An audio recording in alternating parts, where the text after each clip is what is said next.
निवेदन करती हूँ कि वो हमें अपने शब्दों से आलोकित करे।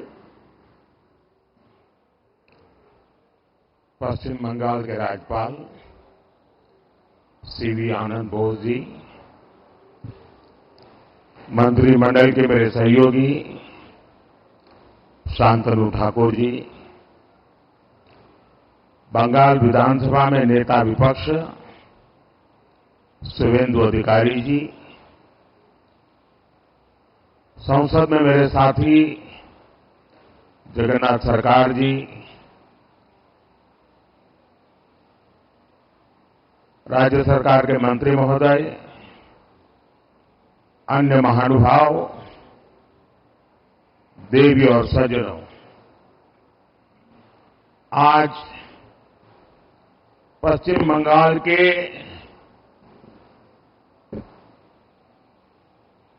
पश्चिम बंगाल को विकसित राज्य बनाने की दिशा में हम एक और कदम उठा रहे हैं। अभी कल ही मैं आरामबाग में बंगाल की सेवा के लिए उपस्थित था। वहां से मैंने करीब 7,000 करोड़ रुपए, 7,000 करोड़ रुपीस इसकी विकास परियोजनाओं का लोकार्पण और शिलान्यास किया। इनमें रेलवे, पोर्ट, पेट्रोलियम से जुड़ी कई बड़ी योजनाएं थी और आज एक बार फिर मुझे करीब 15,000 करोड़ रुपए, 15,000 करोड़ रुपीस उसके विकास कार्यों के लोकार्पण और शिलान्यास का सौभाग्य मिला है। बिजली, सड़क, रेल की बेहतर सुविधाएं बंगाल के मेरे भाई बहनों के जीवन को भी आसान बनाएगी। इन विकास कार्यों से पश्चिम बंगाल के आर्थिक विकास को गति मिलेगी। इनसे युवाओं के लिए रोजगार के नए अवसर भी पैदा होंगे। मैं आप सभी को इस अवसर पर बधाई देता हूं, शुभकामनाएं देता हूं। साथियों, आधुनिक दौर में विकास की गाड़ी को रफ्तार देने के लिए बिजली बहुत बड़ी जरूरत होती है।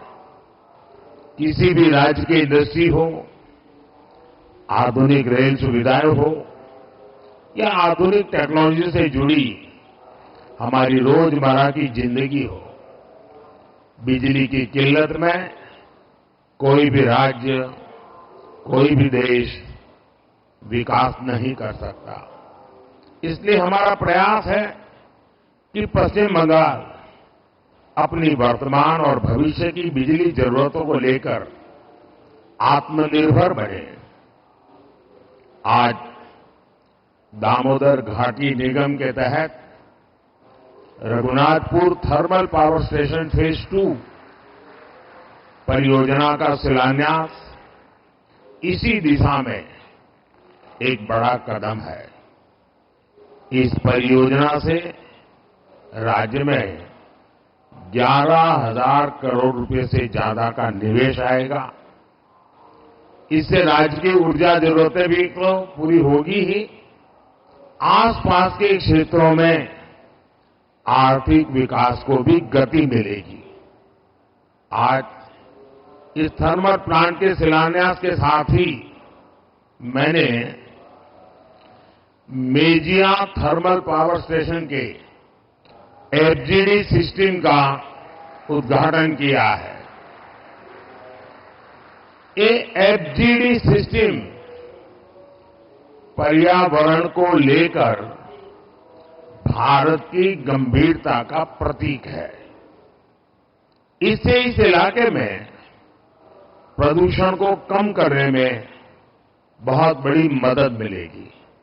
साथियों, पश्चिम बंगाल हमारे देश के लिए देश के कई राज्यों के लिए पूर्वी द्वार का काम करता है। पूरब में इस द्वार से प्रगति की अपार संभावनाओं का प्रवेश हो सकता है।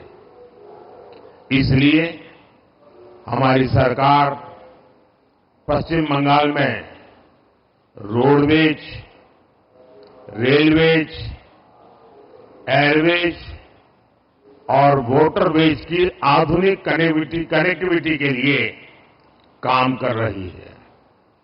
आज भी मैंने फरक्का से रायगंज के बीच नेशनल हाईवे 12 का उद्घाटन किया है। NH 12 का उद्घाटन किया है। इसमें करीब 2000 करोड़ रुपए 2000 करोड़ रुपए खर्च किए गए हैं। इस हाईवे से बंगाल के लोगों के लिए यात्रा की रफ्तार बढ़ेगी। फरक्का से रायगंज तक का जो पूरा सफर है वो 4 घंटे से घटकर आधा हो जाएगा। साथ ही इससे कालियाचक, सुजापुर, मालदा टाउन आदि शहरी इलाकों में यातायात की स्थिति भी सुधरेगी। जब परिवहन की रफ्तार बढ़ेगी तो औद्योगिक गतिविधियां भी तेज होगी। इसी इलाके के किसानों को भी फायदा पहुंचेगा। साथियों, इंफ्रास्ट्रक्चर के दृष्टिकोण से रेल पश्चिम बंगाल के गौरवशाली इतिहास का हिस्सा है। लेकिन इतिहास की जो बढ़त बंगाल को हासिल थी, आजादी के बाद उसे सही ढंग से आगे नहीं बढ़ाया गया। यही कारण है कि तमाम संभावनाओं के बावजूद बंगाल पीछे छूटता गया। पिछले 10 वर्षों में हमने उस खाई को पाटने के लिए यहां के रेल इंफ्रास्ट्रक्चर पर बहुत जोर दिया है। आज हमारी सरकार बंगाल के रेल इंफ्रास्ट्रक्चर के लिए पहले के मुकाबले 2 गुने से भी ज्यादा रुपए खर्च कर रही है।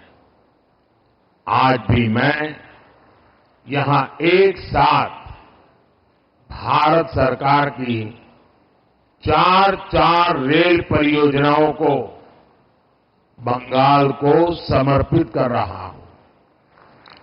ये सभी विकास कार्य आधुनिक और विकसित बंगाल के हमारे सपनों को पूरा करने में अहम भूमिका निभाएंगे। मैं इस समारोह में और अधिक आपका समय लेना नहीं चाहता हूं, क्योंकि बाहर 10 मिनट की दूरी पर ही विशाल मात्रा में बंगाल की जनता जनार्दन इस कार्यक्रम में शरीक होने के लिए बैठी हुई है। वो मेरा इंतजार कर रही है और मैं भी वहां खुले मन से जम करके बहुत कुछ कहना भी चाहता हूं और इसलिए अच्छा होगा कि मैं सारी बातें वहीं पर बताऊं। यहां के लिए बस इतना काफी है। एक बार फिर आप सभी को इन परियोजनाओं के लिए बहुत बहुत बधाई देता हूं। धन्यवाद जी।